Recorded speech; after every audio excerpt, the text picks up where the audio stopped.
আমার নবী বলেছে স্বামী স্ত্রী এই রোমান্টিক সময়টাতে যদি একটা ঘন্টা যদি কাটাইতে পারে রে, তাহলে 1 বছরের নফল ইবাদতের সওয়াব দিয়ে দিবে। এরে যুবক, বউকে কষ্ট দিও না। স্বামী স্ত্রী যদি কিয়ামতের দিন কমপ্লেইন করে, তুমি যত বড় মোল্লা সাহেব হাজী সাহেব হও, নসিবই জুটবে না।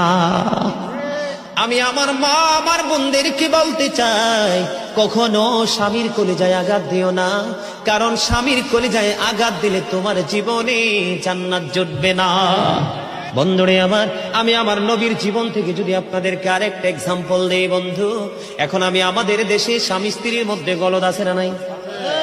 বর্তমান সমাজের যুবক যুবতী, নববধূ নবদম্পতি যারা স্বামী স্ত্রী, তাদের মধ্যে ম্যাক্সিমামই কলহ আছে না নাই?